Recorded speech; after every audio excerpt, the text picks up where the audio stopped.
First topic evolution of communication system ആണ്. Telegraphy to 5G വരെ. ഇപ്പോൾ ടെലിഗ്രാഫി എന്ന് പറഞ്ഞാൽ ഒരു long distance transmission of messages ആണ്.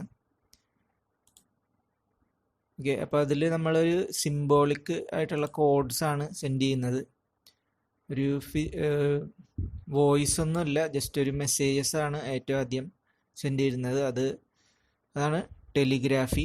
1830s 1840s ടെലിഗ്രാഫി ബിഗിൻ ചെയ്തത്. സോ അതൊരു ലോങ് ഡിസ്റ്റൻസ് ട്രാൻസ്മിഷൻ മെത്തേഡാണ് ഫോർ സെൻഡിങ് ഓഫ് മെസ്സേജസ്.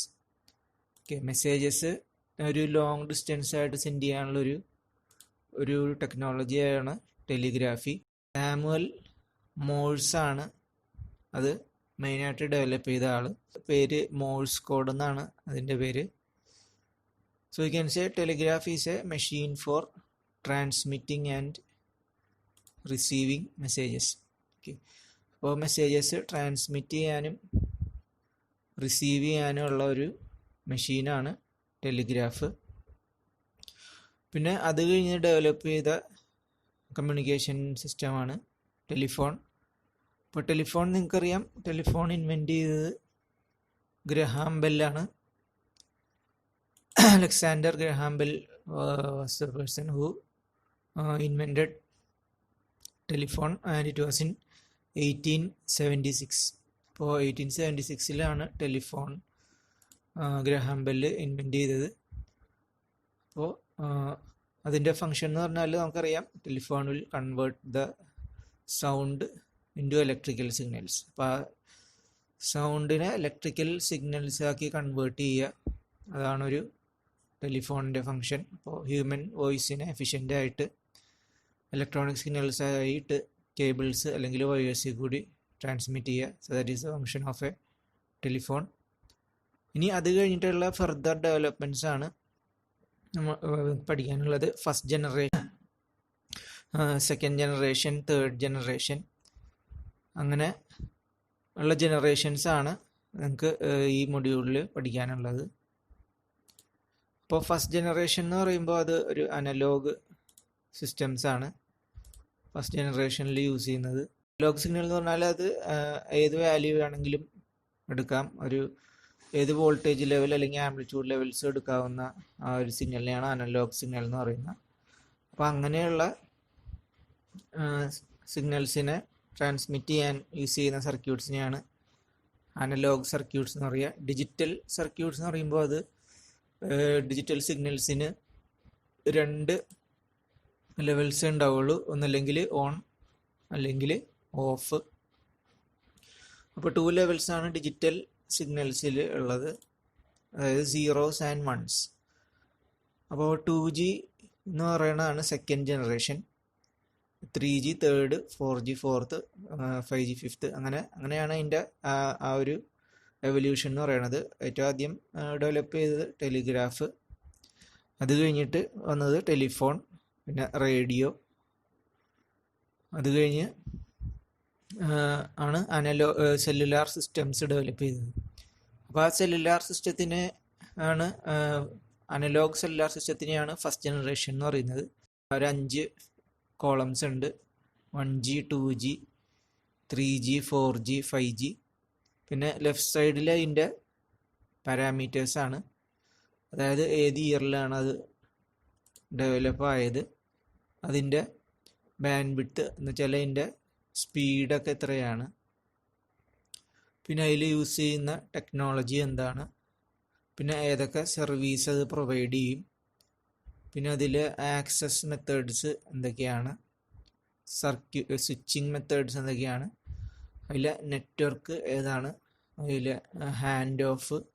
അപ്പോൾ അത്രയും കാര്യങ്ങൾ വെച്ചിട്ടാണ് നമ്മൾ ആ ജനറേഷൻസിനെ കമ്പയർ ചെയ്യുന്നത്. ടെലിഫോൺ ഇൻവെൻഷൻ കഴിഞ്ഞിട്ടാണ് സെല്ലുലാർ സിസ്റ്റം ഡെവലപ്പ് ആയത്.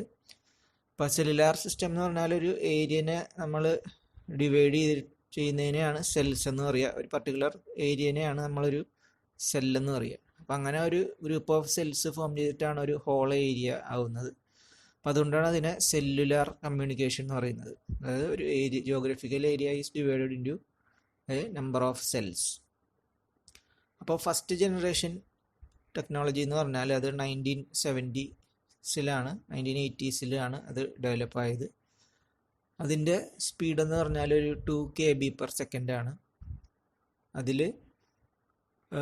നമുക്ക് കോൾസ് മാത്രമേ അവൈലബിൾ ആയിട്ടുണ്ടായിരുന്നുള്ളൂ. ഫസ്റ്റ് ജനറേഷനിൽ ദർ വാസ് ഓൺലി കോൾസ് മാത്രമേ ഉണ്ടായുള്ളൂ. സെക്കൻഡ് ജനറേഷൻ ആയപ്പോഴാണ് നമുക്ക് മെസ്സേജസും SMS അയക്കാൻ പറ്റുന്നത്. അതാണ് സെക്കൻഡ് ജനറേഷൻ. മെസ്സേജസും വോയിസും രണ്ടും പോസിബിൾ ആണ്. അതാണ് ഫസ്റ്റ് ജനറേഷനായിട്ട് കമ്പയർ ചെയ്യുമ്പോൾ സെക്കൻഡ് ജനറേഷൻ്റെ അഡ്വാൻറ്റേജ്. അതിൻ്റെ സ്പീഡ് അല്ലെങ്കിൽ ബാൻഡ് വിഡ്ത്ത് എന്ന് പറയുന്നത് 14 തൊട്ട് 64 kb/s. ഓക്കെ, 14 to 64 kb/s ആണ് അതിൻ്റെ ആ ഒരു ബാൻഡ് വിഡ്ത്ത് അല്ലെങ്കിൽ റേഞ്ച്. അപ്പോൾ അതിലെല്ലാം ഡിജിറ്റൽ സിസ്റ്റംസ് ആണ് യൂസ് ചെയ്യുക. അതായത് ഡിജിറ്റൽ എന്ന് പറഞ്ഞാൽ 1s and 0s ആണ് അതിലുള്ളത്. ഡാറ്റേനെ നമ്മൾ 1സിൻ്റെയും 0സിൻ്റെയും ഫോംസിലാക്കി കൺവേർട്ട് ചെയ്യുന്ന ഒരു ഫോർമാറ്റാണ് ഡിജിറ്റൽ ഫോർമാറ്റ്. അനലോഗ് എന്ന് പറയുമ്പോൾ 1സും 0സും അല്ല, അത് 0 തൊട്ട് ഏത് വാല്യൂ വരെ എടുക്കാം. അങ്ങനെയുള്ള സിഗ്നൽസിനെയാണ് അനലോഗ് സിഗ്നൽസ് എന്ന് പറയുക. അപ്പോൾ അതിന് സെപ്പറേറ്റ് സർക്യൂട്ട്സ് ആയിരിക്കും അനലോഗിനും ഡിജിറ്റലിനും. ഇനി അതിൽ യൂസ് ചെയ്യുന്ന മെത്തേഡ് CDMA എന്ന് പറയും. പിന്നെ 2Gയിൽ മെയിനായിട്ട് വരുന്ന ടെക്നോളജിയാണ് GSM, അതായത് global system for mobile communication. അതാണ് GSM. 1Gയിലെ ഒരു എക്സാമ്പിളാണ്, ടെക്നോളജിയുടെ എക്സാമ്പിളാണ് AMPS. AMPS ആണ് 1Gയിൽ യൂസ് ചെയ്യുന്ന ഒരു ടെക്നോളജിയുടെ എക്സാമ്പിൾ. 2G അല്ലെങ്കിൽ സെക്കൻഡ് ജനറേഷനിലെ എക്സാമ്പിൾ GSM ആണ്, global system for mobile communication. പിന്നെ ഡെവലപ്പായിട്ടുള്ള ജനറേഷനെയാണ് തേർഡ് ജനറേഷൻ എന്ന് പറയുക. അത് 1990s 2000-ലൊക്കെയാണ് അത് ഏകദേശം ഡെവലപ്പ് ആയത്. അതിൻ്റെ ബാൻഡ് വിഡ്ത്ത് എന്ന് പറഞ്ഞാൽ 2 MB/s ആണ്. അതിൻ്റെ സ്പീഡ് കുറച്ചുകൂടി കൂടി. നേരത്തെ കിലോബൈറ്റ് ആയിരുന്നു സെക്കൻഡ് ജനറേഷനിൽ. തേർഡ് ജനറേഷൻ ആയപ്പോൾ ആ സർക്യൂട്ട്സൊക്കെ കുറച്ചുകൂടി ഡെവലപ്ഡായി. അപ്പോൾ അതിലെ സ്പീഡ് 2 MB/s ആണ്, 2 Mbps. അപ്പോൾ അതിൽ ഹൈ ക്വാളിറ്റി ഓഡിയോയും ഡാറ്റയും വീഡിയോയും എല്ലാം പോസിബിളായി തേർഡ് ജനറേഷനിൽ. അതിൽ ഉള്ളൊരു മെത്തേഡാണ് CDMA, code division multiple access എന്നാണ് അതിൻ്റെ പേര്, CDMA. പിന്നെ അതിൽ നെറ്റ്വർക്ക് എന്ന് പറഞ്ഞാൽ പാക്കറ്റ് നെറ്റ്വർക്കാണ്. അതായത് ഡാറ്റ നമ്മൾ പാക്കറ്റ്സ് ആയിട്ടാണ് നമ്മൾ സെൻഡ് ചെയ്യുന്നത്. നമ്മളുടെ ഇൻഫർമേഷൻ എന്തായാലും അതിനെ പാക്കറ്റ് ഫോർമാറ്റിലായിട്ടാണ് വയർലെസ് ആയിട്ട് ട്രാൻസ്മിറ്റ് ചെയ്യുന്നത്. ഇനി 1Gയിലും 2Gയിലും അതിലെ മെയിൻ നെറ്റ്വർക്ക് എന്ന് പറഞ്ഞാൽ പബ്ലിക് സ്വിച്ച്ഡ് ടെലിഫോൺ നെറ്റ്വർക്കാണ്, PSTN എന്ന് പറയും. അതാണ് അതിൻ്റെ short form, public switched telephone network. അത് രണ്ടും 2Gയിലും 1Gയിലും അതായിരുന്നു മെയിൻ അതിൻ്റെ ബാക്ക് ബോൺ അല്ലെങ്കിൽ കോർ നെറ്റ്വർക്ക്. 3Gയിലായപ്പോൾ അതിനെ പാക്കറ്റ് നെറ്റ്വർക്ക് എന്നാണ് പറയുക. പിന്നെ അടുത്ത ജനറേഷനാണ് fourth generation. Fourth generation begin ചെയ്തത് 2010-ലാണെന്നൊക്കെ പറയാം. ഇംപ്ലിമെൻ്റ് ആയത് ഓൾമോസ്റ്റ് 2010-11 ആ ഒരു റേഞ്ചിലാണ്. ബാൻഡ് വിഡ്ത്ത് അതിൻ്റെ വളരെ ഹൈ ആണ്, അതായത് ഒരു 200 MB/s. അതാണ് അതിൻ്റെ സ്പീഡ്.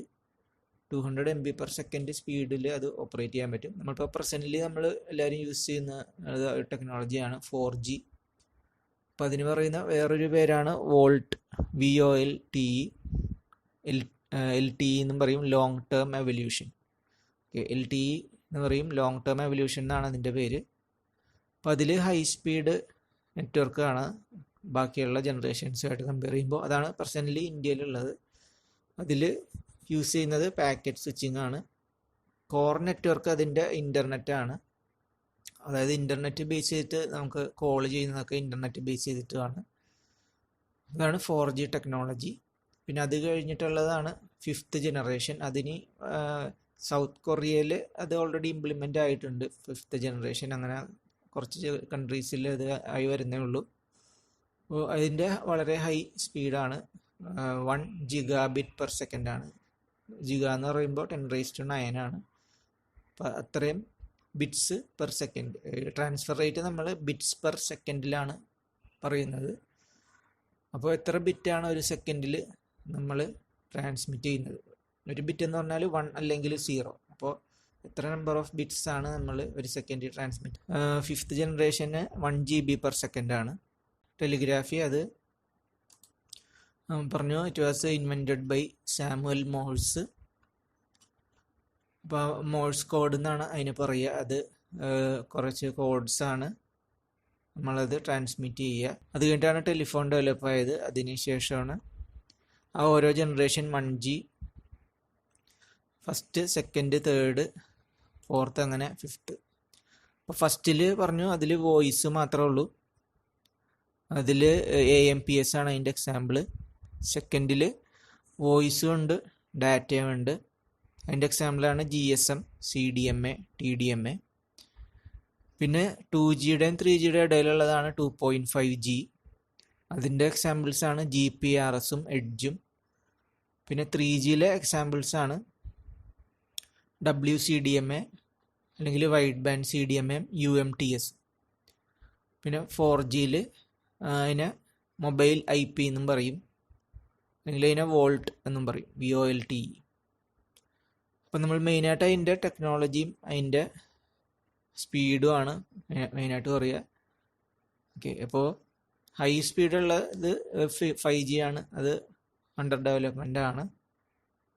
റേഡിയോ കമ്മ്യൂണിക്കേഷൻ പോകുന്നതിന് മുമ്പ് നമുക്ക് എന്താണ് ഒരു സ്പെക്ട്രം എന്ന് നമുക്ക് മനസ്സിലാക്കാം. Frequency spectrum.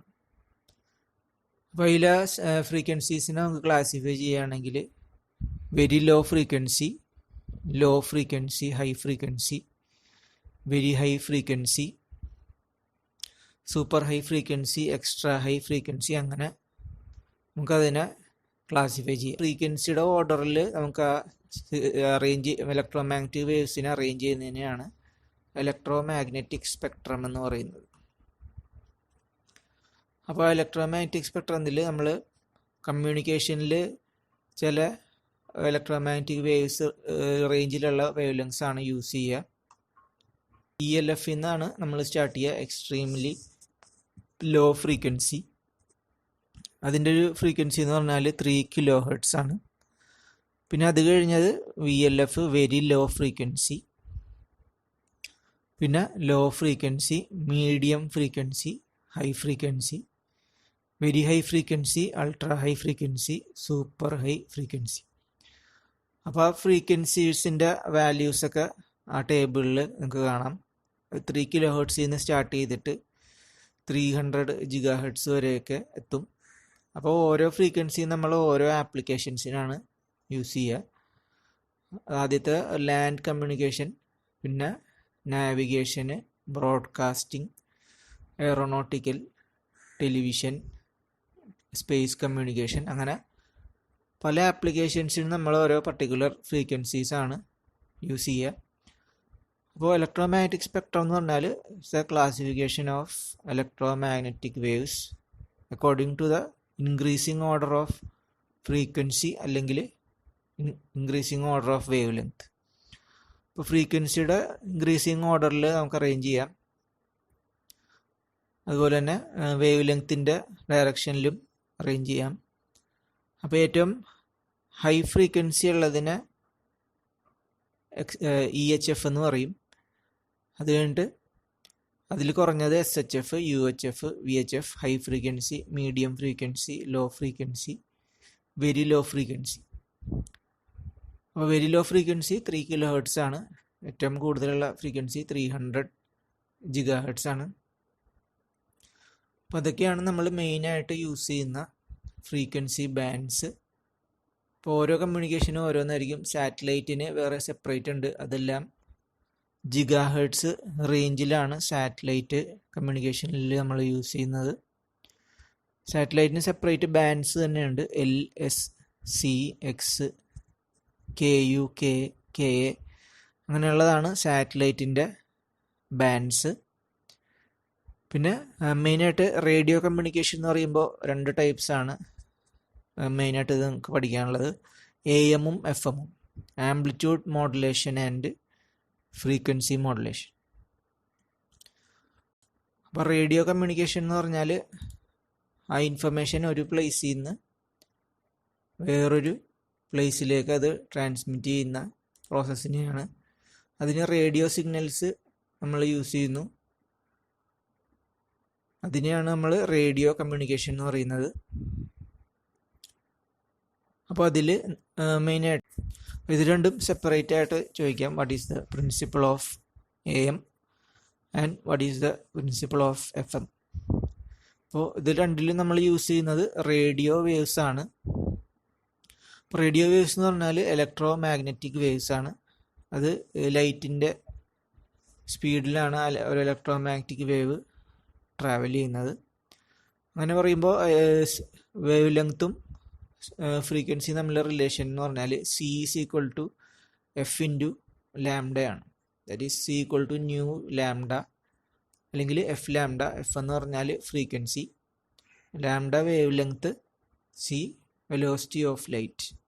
അപ്പോൾ ആ ഇക്വേഷനാണ് വേവ് ലെങ്ത്തിനെയും ഫ്രീക്വൻസിനെയും സ്പീഡ് ഓഫ് ലൈറ്റിനെയും തമ്മിൽ റിലേറ്റ് ചെയ്യുന്ന ഇക്വേഷൻ. ഇപ്പോൾ റേഡിയോ കമ്മ്യൂണിക്കേഷൻ്റെ ഫങ്ഷൻ എന്ന് പറഞ്ഞാൽ radio broadcasting, TV broadcasting, telephone, telegraph, satellite communication, ഇതെല്ലാം കൂടി നമ്മൾ പറയുന്നത് ജനറലായിട്ട് റേഡിയോ കമ്മ്യൂണിക്കേഷൻ എന്നാണ് പറയുന്നത്. അപ്പോൾ ഇതിൽ നമ്മൾ ചെയ്യുന്നത് ആ ഒരു ഇൻഫർമേഷനെ ഒരു സ്ഥലത്തു നിന്ന് വേറൊരു സ്ഥലത്തേക്ക് അയക്കുക. അപ്പോൾ റേഡിയോ ആയതുകൊണ്ട് അത് വയർലെസ് കമ്മ്യൂണിക്കേഷനാണ്. So without any connecting media, wires ഇല്ലാതെ കണക്ട് ചെയ്യുന്ന ഒരു മെത്തേഡാണ് റേഡിയോ കമ്മ്യൂണിക്കേഷൻ. അതിന് നമ്മൾ മെയിനായിട്ട് യൂസ് ചെയ്യുന്ന പ്രിൻസിപ്പിളാണ് modulation. Modulation is the main or important topic in this radio communication. ഇപ്പോൾ മോഡുലേഷൻ എന്ന് പറഞ്ഞാൽ നമ്മൾ യൂസ് ചെയ്യാൻ കാര്യം, നമ്മളുടെ മെസ്സേജ് സിഗ്നൽ വീക്ക് സിഗ്നൽ ആണെങ്കിൽ നമുക്കത് ലോങ് ഡിസ്റ്റൻസിലേക്ക് നമുക്കത് ട്രാൻസ്മിറ്റ് ചെയ്യാൻ ബുദ്ധിമുട്ടാണ്. അപ്പോൾ ആ ഒരു ലോങ് ഡിസ്റ്റൻസ് ട്രാൻസ്മിഷനിൽ ആ മെസ്സേജിനെ എത്തിക്കാനുള്ള ഒരു മെത്തേഡാണ് മോഡുലേഷൻ. ഈ മോഡുലേഷനിൽ നമ്മൾ 2 സിഗ്നൽസാണുള്ളത്. ഒരു സ്ട്രോങ് ആയിട്ടുള്ള ഒരു കരിയറും പിന്നെ നമ്മളുടെ മെസ്സേജ് സിഗ്നലും. അപ്പോൾ ഈ കരിയർ ഉപയോഗിച്ചാണ് നമ്മളുടെ മെസ്സേജിനെ ഒരു യൂസർ അല്ലെങ്കിൽ ഒരു സെൻഡറിൽ നിന്ന് ആ റിസീവറിലേക്ക് എത്തിക്കുന്നത്. അപ്പോൾ ആ ഒരു പ്രോസസ്സിനെയാണ് മോഡുലേഷൻ എന്ന് പറയുക. That is combining message with the carrier or superimposing message signal onto the carrier. അതിനെയാണ് മോഡുലേഷൻ എന്ന് പറയുക. So modulation is the process of superimposing the message signal onto the carrier signal. അപ്പോൾ why we are going for modulation, എന്തിനാണ് നമ്മൾ മോഡുലേഷന് പോകുന്നത്, അതിനെയാണ് പറയുകയാണെങ്കിൽ it is called as the need for modulation. So what is the need for modulation എന്ന് പരീക്ഷയ്ക്ക് ചോദിക്കാം. അപ്പോൾ അതിൻ്റെ നീഡ് എന്ന് പറഞ്ഞാൽ നമ്മൾ ഹൈ ഫ്രീക്വൻസി അല്ലാതെ ലോ ഫ്രീക്വൻസി സിഗ്നൽ യൂസ് ചെയ്യുകയാണെങ്കിൽ ആൻറ്റിനയുടെ ഹൈറ്റ് വളരെ കൂടുതൽ വേണ്ടി വരും. അപ്പോൾ നമ്മൾ ഹൈ ഫ്രീക്വൻസി സിഗ്നൽ യൂസ് ചെയ്യുകയാണെങ്കിൽ നമുക്ക് ആ ആൻറ്റിനയുടെ സൈസ് കുറച്ച് മതി. So that is the first point, to reduce the size of the antenna. പിന്നെ സെക്കൻഡ് പോയിന്റ് എന്ന് പറഞ്ഞാൽ നമുക്ക് ഒരേ സമയത്ത് പല സിഗ്നൽസും സൈമൾട്ടേനിയസ് ആയിട്ട് ട്രാൻസ്മിറ്റ് ചെയ്യാം കരിയർ ഫ്രീക്വൻസിയിൽ.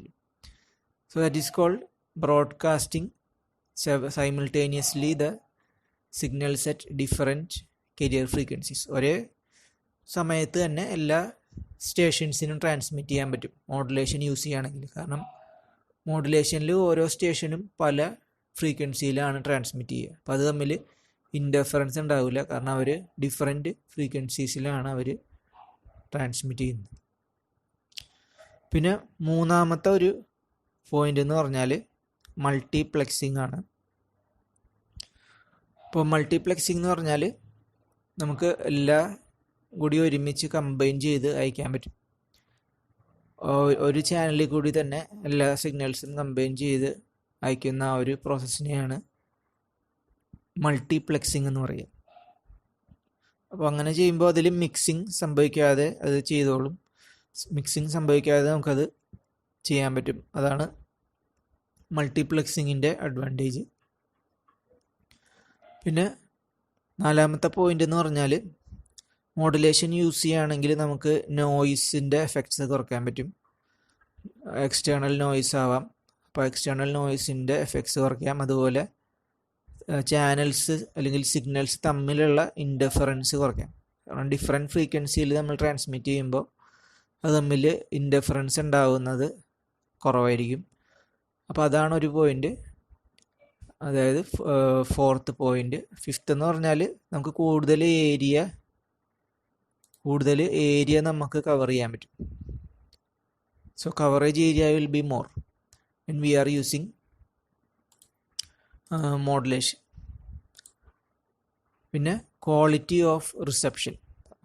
മോഡുലേഷൻ യൂസ് ചെയ്യുകയാണെങ്കിൽ നമുക്ക് റിസീവ് ചെയ്യുന്ന സിഗ്നലിൻ്റെ ക്വാളിറ്റി ഇമ്പ്രൂവ് ചെയ്യാൻ പറ്റും. അപ്പോൾ ഈ ഒരു 6 പോയിൻ്റാണ് എന്തുകൊണ്ടാണ് നമ്മൾ മോഡുലേഷൻ യൂസ് ചെയ്യാനുള്ളതിൻ്റെ റീസൺ. അപ്പോൾ ആദ്യത്തെ പറഞ്ഞു, ആൻറ്റിനയുടെ സൈസ് നമുക്ക് ചെറുത് മതി. ലോ ഫ്രീക്വൻസി ആണെങ്കിൽ അതിൻ്റെ വേവ് ലെങ്ത് കൂടുതലായിരിക്കും. അപ്പോൾ ലോ ഫ്രീക്വൻസിയിൽ വേവ് ലെങ്ത് കൂടുതലായതുകൊണ്ട് അത് ഹൈറ്റ് ഓഫ് ആൻറ്റിന വളരെ കൂടുതൽ വേണ്ടി വരും. അപ്പോൾ ഹൈ ഫ്രീക്വൻസി ആണെങ്കിൽ ആൻറ്റിനയുടെ സൈസ് വളരെ ചെറുത് മതി. അതാണ് ആദ്യത്തേത്. പിന്നെ നമുക്ക് ഒരേ സമയത്തെല്ലാം ട്രാൻസ്മിറ്റ് ചെയ്യാം, ഒരേ സമയത്ത് കമ്പൈൻ ചെയ്ത് അയക്കാം. നോയ്സും ഇൻ്റർഫറൻസും ഉണ്ടാവില്ല. കൂടുതൽ കവറേജ് ഏരിയ കിട്ടും. പിന്നെ സിഗ്നലിൻ്റെ ക്വാളിറ്റിയും ബെറ്റർ ആയിരിക്കും. അപ്പം ഇത്തരം കാര്യങ്ങൾ കൊണ്ടാണ് നമ്മൾ മോഡുലേഷൻ യൂസ് ചെയ്യുന്നത്. അപ്പോൾ മോഡുലേഷൻ എന്ന് പറഞ്ഞാൽ combining of the message with the carrier or superimposing the message onto a carrier is called. carrier വളരെ സ്ട്രോങ് ആയിരിക്കും. അപ്പോൾ carrier-ആണ് ഈ ഒരു മെസ്സേജിനെ ലോങ് ഡിസ്റ്റൻസിലേക്ക് എത്താൻ സഹായിക്കുന്ന സിഗ്നൽ. അതിനെയാണ് carrier സിഗ്നൽ എന്ന് പറയുക. അപ്പോൾ അതിൻ്റെ പേര് തന്നെ carrier എന്നാണ്. So it will be carrying the signal from the sender to the receiver. ഈ മെസ്സേജ് സിഗ്നലിനെ പറയുന്ന വേറൊരു പേരാണ് മോഡുലേറ്റിംഗ് സിഗ്നൽ. അതായത് ഏത് സിഗ്നലിനെയാണോ നമുക്ക് ട്രാൻസ്മിറ്റ് ചെയ്യേണ്ടത് അതിനെയാണ് മെസ്സേജ് സിഗ്നൽ അല്ലെങ്കിൽ മോഡുലേറ്റിംഗ് സിഗ്നൽ എന്ന് പറയുന്നത്, മോഡുലേഷൻ. അപ്പോൾ ഇതിനെ ബേസ് ചെയ്തിട്ടാണ് നമ്മൾ 2 ടൈപ്സ് ഓഫ് മോഡുലേഷൻ പറയുന്നത്. അനലോഗ് മോഡുലേഷനിൽ ആംപ്ലിറ്റ്യൂഡ് മോഡുലേഷനും ഫ്രീക്വൻസി മോഡുലേഷൻ. carrier-ൻ്റെ പാരാമീറ്ററാണ് നമ്മൾ രണ്ടിലും ചേഞ്ച് ചെയ്യുന്നത്. അത് ആംപ്ലിറ്റ്യൂഡ് മോഡുലേഷൻ ആയാലും ഫ്രീക്വൻസി മോഡുലേഷൻ ആയാലും നമ്മൾ carrier-ൻ്റെ പാരാമീറ്ററാണ് നമ്മൾ ചേഞ്ച് ചെയ്യുന്നത്. സോ ഇനി ആംപ്ലിറ്റ്യൂഡ് മോഡുലേഷൻ്റെ ഡെഫിനിഷൻ പറയുകയാണെങ്കിൽ it is the process of varying the amplitude of the carrier. ആ മെസ്സേജിൻ്റെ ആംപ്ലിറ്റ്യൂഡ് അനുസരിച്ച് carrier-ൻ്റെ ആംപ്ലിറ്റ്യൂഡ് ചേഞ്ച് ചെയ്യുക. അതിനെയാണ് ആംപ്ലിറ്റ്യൂഡ് മോഡുലേഷൻ എന്ന് പറയുന്നത്. ആദ്യം മുകളിൽ വരച്ചിരിക്കുന്ന സിഗ്നൽ മെസ്സേജ് സിഗ്നലാണ്. That is shown in the blue line. അപ്പോൾ അതിൻ്റെ ആംപ്ലിറ്റ്യൂഡ് മാർക്ക് ചെയ്തു. മുകളിലത്തേക്കുള്ള പീക്ക് ആംപ്ലിറ്റ്യൂഡ് AM. അപ്പോൾ ഈ മെസ്സേജിനെയാണ് നമുക്ക് ഒരു സൈൻ വേവ് ആയിട്ടാണ് നമ്മൾ അതിനെ റെപ്രസെൻ്റ് ചെയ്യുക. ഇതിനെയാണ് നമുക്കൊരു സെൻറ്റർ സൈഡിൽ നിന്ന് റിസീവർ സൈഡിലേക്ക് ട്രാൻസ്മിറ്റ് ചെയ്യേണ്ടത്. അതിന് യൂസ് ചെയ്യുന്ന സിഗ്നലാണ് താഴെ വരച്ചിരിക്കുന്നത്. That is the carrier. Okay. So അപ്പോൾ ആ 2 ഫിഗറും തമ്മിൽ നോക്കുമ്പോൾ നമുക്ക് മനസ്സിലാവും നമ്പർ ഓഫ് സൈക്കിൾസ് കൂടുതലുള്ളത് carrier-നാണ്. ഫ്രീക്വൻസി എന്ന് പറഞ്ഞാൽ നമ്പർ ഓഫ് സൈക്കിൾസ് പെർ സെക്കൻഡാണ്. അപ്പോൾ number of cycles per second കൂടുതലുള്ളത് carrier-നാണ്. നമ്പർ ഓഫ് സൈക്കിൾസ് കുറവുള്ളത് മെസ്സേജിനാണ്. അപ്പോൾ high frequency carrier, low frequency message. അപ്പോൾ ഈ മെസ്സേജിനെയാണ് നമുക്ക് ഈ carrier-ലേക്ക് ഇമ്പോസ് ചെയ്യേണ്ടത്. ഇത് തമ്മിൽ കമ്പൈൻ ചെയ്തിട്ട് ട്രാൻസ്മിറ്റ് ചെയ്യേണ്ടത്. അപ്പോൾ അതിന് യൂസ് ചെയ്യുന്ന ഒരു സർക്യൂട്ടാണ് modulator. So modulator is the electronic circuit use for combining the message with the career. ആ മെസ്സേജിനെ കരിയറുമായിട്ട് കമ്പൈൻ ചെയ്യാൻ യൂസ് ചെയ്യുന്ന ഒരു സർക്യൂട്ടിനെയാണ് മോഡുലേറ്റർ എന്ന് പറയുക. അപ്പോൾ ഈ താഴെ കാണിച്ചിരിക്കുന്ന മൂന്നാമത്തെ ഫിഗറാണ് നമുക്ക് ഇത് രണ്ടും കൂടി കമ്പൈൻ ചെയ്യുമ്പോൾ കിട്ടുന്ന വേവ് ഫോം. അപ്പോൾ ഈ വേവ് ഫോമിൽ നിങ്ങൾക്ക് കാണാം, ആ ഉള്ളിലുള്ള ചുമപ്പെന്ന് പറഞ്ഞാൽ ആ കരിയറാണ്, ആ മുകളിലുള്ള ആ നീല കളറാണ് ആ മെസ്സേജ്. അപ്പോൾ ഈ മെസ്സേജിൻ്റെ ആംപ്ലിറ്റ്യൂഡിനനുസരിച്ചാണ് ഈ കരിയറിൻ്റെ ആംപ്ലിറ്റ്യൂഡ് ഇൻക്രീസ് ചെയ്യുന്നത്. അപ്പോൾ ഈ മെസ്സേജ് ഇവിടെ മാക്സിമം ഇൻക്രീസ് ചെയ്ത് പീക്കെത്തി, അപ്പോൾ അതനുസരിച്ച് കരിയർ അതനുസരിച്ച് ഇൻക്രീസ് ചെയ്ത് അതിൻ്റെ പീക്കിലെത്തി. മെസ്സേജ് ഡിക്രീസ് ചെയ്ത് ഇവിടെ 0 ആയി, അപ്പോൾ കരിയറും ഡിക്രീസ് ചെയ്ത് ഈ പോയിന്റിൽ കുറഞ്ഞു, നെഗറ്റീവായി. ഏറ്റവും ചെറിയ വാല്യൂ ഈ പോയിന്റിലാണ്. അപ്പോൾ ആ കറസ്പോണ്ടിങ് പോയിന്റിൽ ആ കരിയറിൻ്റെ ആംപ്ലിറ്റ്യൂഡ് കുറഞ്ഞ് ഏറ്റവും മിനിമമായി. വീണ്ടും മെസ്സേജ് ഇൻക്രീസ് ചെയ്യാൻ തുടങ്ങി, അപ്പോൾ അതനുസരിച്ച് വീണ്ടും കരിയർ ഇൻക്രീസ് ചെയ്യാൻ തുടങ്ങി. അങ്ങനെ ഇൻക്രീസ് ചെയ്ത് ആ മെസ്സേജ് നെഗറ്റീവായി, വീണ്ടും മാക്സിമം നെഗറ്റീവായപ്പോൾ, പീക്ക് നെഗറ്റീവായപ്പോൾ കരിയറും നെഗറ്റീവായി. അങ്ങനെയാണ് ഈ ഫിഗർ നമ്മൾ വരയ്ക്കുന്നത്. അപ്പോൾ ഇതിൻ്റെ ഈ മുകളിൽ കാണുന്ന ഈ ലൈനെയാണ് എൻവലപ്പ് എന്ന് പറയുക. ആ എൻവലപ്പിലാണ് ആ ഇൻഫർമേഷൻ ഉള്ളത്. അപ്പോൾ ഈ എൻവലപ്പ് ഇത് ഈ വേവ് ഫോമിൻ്റെ മുകളിലുണ്ട്, താഴെയുണ്ട്. അപ്പോൾ നമ്മൾ ഈ ഒരു സിഗ്നലിനെയാണ് നമ്മൾ ട്രാൻസ്മിറ്റ് ചെയ്യുന്നത്, ആൻറ്റിന വഴി ട്രാൻസ്മിറ്റ് ചെയ്യുന്നത്. ഇപ്പോൾ ഒരു AM-ലെ ഡയഗ്രാം എന്ന് പറഞ്ഞാൽ അതിലൊരു മോഡുലേറ്റർ ഉണ്ടായിരിക്കും. ആ മോഡുലേറ്ററിൽ യൂസ് ചെയ്തിട്ടാണ് നമ്മൾ അതിനെ ട്രാൻസ്മിറ്റ് ചെയ്യുന്നത്. അപ്പോൾ ആ മോഡുലേറ്റർ വെച്ചിട്ട് അതിനെ കമ്പൈൻ ചെയ്യും. ദറ്റ് ഈസ് ആ മോഡുലേറ്റർ ഒരു ബ്ലോക്ക് ഡയഗ്രാം, അതിൽ ഒരു ഇൻപുട്ട് മെസ്സേജ്, രണ്ടാമത്തെ ഇൻപുട്ട് കരിയർ. അപ്പോൾ ആ സർക്യൂട്ടിൽ കൂടി അത് പാസ് ചെയ്യുമ്പോൾ ഈ കരിയറിൻ്റെ ആംപ്ലിറ്റ്യൂഡ് നമ്മൾ ഇൻക്രീസ് ചെയ്ത് മാക്സിമം എത്തി. പിന്നെ അത് ഡിക്രീസ് ചെയ്ത് മിനിമം എത്തി. വീണ്ടും അത് ഇൻക്രീസ് ചെയ്ത് മാക്സിമം, ആംപ്ലിറ്റ്യൂഡിൻ്റെ മാക്സിമം ആകുമ്പോൾ അതും മാക്സിമം, ആംപ്ലിറ്റ്യൂഡ് മെസ്സേജിൻ്റെ മിനിമം ആകുമ്പോൾ അതും മിനിമം. അപ്പോൾ മെസ്സേജിനനുസരിച്ചാണ് ആ കരിയറിൻ്റെ ആംപ്ലിറ്റ്യൂഡ് നമ്മൾ ചേഞ്ച് ചെയ്യുന്നത്. So change amplitude of the carrier in accordance with the amplitude of the message. This is called as amplitude modulation. അപ്പോൾ ഇതിലെ ബ്ലോക്ക് ഡയഗ്രാം വരയ്ക്കുമ്പോൾ ഇതിൽ നടുക്കൊരു മോഡുലേറ്റർ കഴിഞ്ഞിട്ട് അതിനൊന്ന് ആംപ്ലിഫൈ ചെയ്യണം. ആംപ്ലിഫൈ എന്ന് പറഞ്ഞാൽ ആ സിഗ്നലിനെ ഒന്ന് സ്ട്രെങ്ത് ഒന്ന് ഇൻക്രീസ് ചെയ്യുക. എന്നിട്ടാണ് ആൻറ്റിന വഴി നമ്മളതിനെ ട്രാൻസ്മിറ്റ് ചെയ്യുന്നത്. അപ്പോൾ അത്രയും കാര്യങ്ങളാണ് ഒരു AM ട്രാൻസ്മിറ്ററിലുള്ളത്. ഇനി റിസീവറിൽ അതിൻ്റെ നേരെ ഓപ്പോസിറ്റ് ഫങ്ഷനാണ്. ഈ ഒരു സിഗ്നലിനെ കിട്ടിയിട്ട് അതിനെ ഡീമോഡുലേറ്റ് ചെയ്യുക, അതിനെ മെസ്സേജും കരിയറും തമ്മിൽ സെപ്പറേറ്റ് ചെയ്യുക.